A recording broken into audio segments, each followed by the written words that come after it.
Olá! Hoje vamos falar sobre as ciências comportamentais e o uso de NUDs no setor público.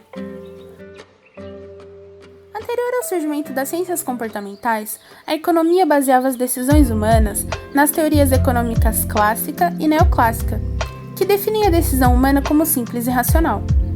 A teoria da economia comportamental surge para romper com essa perspectiva.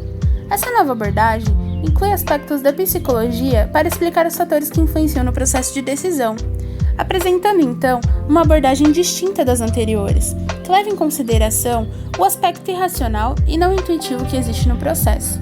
Essa teoria, no início, era direcionada às empresas e também ao marketing para alterar padrões de comportamento em seus consumidores, mas hoje tornou-se importante até para a formação de políticas públicas, com grande relevância já em alguns países. A explicação fisiológica das dificuldades de tomada de decisão é a existência de um sistema cognitivo automático e outro reflexivo. Essa separação desses sistemas nos faz compreender como as escolhas são feitas e quais os fatores que influenciam. O sistema automático explica a existência de ações que são tomadas de forma involuntária, de situações que já estamos familiarizados e não é necessário pensar para solucionarmos, como, por exemplo, escovar os dentes. Já o sistema reflexivo exige a elaboração do pensamento crítico e complexo, como quando aprendemos um novo idioma.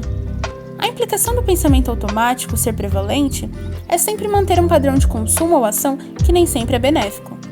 E quais as formas de driblar o sistema automático e alterar padrões e problemas de decisão? A teoria de nudges surge para solucionar esse problema. O nudge seria a aplicação de um incentivo, uma mudança na forma como as coisas são apresentadas e que pode produzir novos padrões de comportamento e alterar a tomada de decisão. E como dito pela autora Juliana Leite, em uma estratégia de nudging, ao invés de se impor restrições ou manejar incentivos econômicos, muda-se o design das alternativas e o contexto das escolhas. Ou seja, é importante enfatizar que os nudges não são mandados ou proibições, mas novas formas de apresentar o leque de escolhas possíveis. Os nudges apresentam 4 dimensões. A primeira delas é sobre o autocontrole e como usá-lo para ativar novos comportamentos. A segunda dimensão diz respeito à forma com que os nudges são aplicados, por imposição externa ou autoimposição.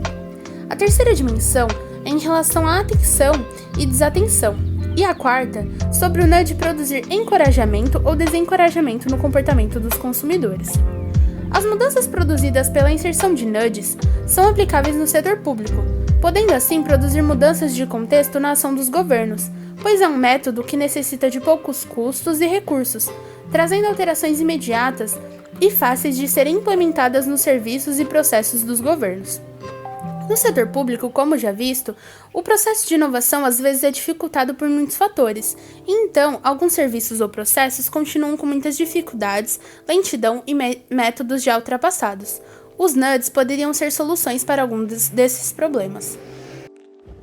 Um aspecto importante na aplicação da economia comportamental é o uso dessa teoria pelos governos para assegurar aos consumidores boas práticas, trazendo consigo uma perspectiva de Estado como aliado da população e necessário nas dinâmicas do mercado. A aplicação da proteção do consumidor torna o Estado um regulador do consumo de forma a manter a liberdade dos indivíduos. O Estado não é o mesmo que existe no espectro liberal, uma vez que, mesmo de forma simples, intervém. Essa intervenção seria o cumprimento do seu papel como protetor social, ao manter a integridade e evitar a vulnerabilidade dentro do mercado, em que há uma busca pelo lucro exacerbado por parte dos produtores. Por exemplo, no cenário atual do mundo globalizado e informatizado, é importante analisar como novas tecnologias e o consumo virtual alteram o consumo. Os fatores do mercado que influenciam nessa dinâmica são a publicidade subliminar, as técnicas de convencimento e a imersão dos consumidores no ambiente virtual. O uso do neuromarketing para desenvolver produtos é uma técnica que se tem aprimorado cada dia mais e produzido grandes efeitos sobre os padrões de consumo e decisões. O consumo nem sempre é uma ação tomada em plena racionalidade. Nem sempre corresponde às verdadeiras necessidades dos consumidores. mas sim ao efeito que o marketing tem sobre o cérebro humano, que por vezes é condicionado a economizar energia cognitiva, agindo com o sistema automático. A intenção das campanhas publicitárias é então utilizar dessa fragilidade cognitiva para influenciar o consumo. A legislação brasileira, através da Constituição de 88 e a criação do Código de Defesa do Consumidor, foi fundamental para proteger os consumidores da inteligência trazida por esses novos métodos de marketing. Vieram como mecanismos que não tirariam a liberdade de escolha dos consumidores, mas auxiliariam quando a vulnerabilidade do consumidor é violada. O uso dos nudges aparece como uma forma de orientação e impulso ao bem-estar no consumo. Não é um método que restringe e interfere coercitivamente no consumo, mas dá um empurrão necessário para o bem-estar e liberdade de escolha dos cidadãos. Desse modo, as políticas de consumo devem levar em conta o ambiente e também as questões cognitivas que levam a induzir comportamentos de consumo. A indução e a falta de informação fizeram o mercado e o consumo supérfluo se tornarem algo natural.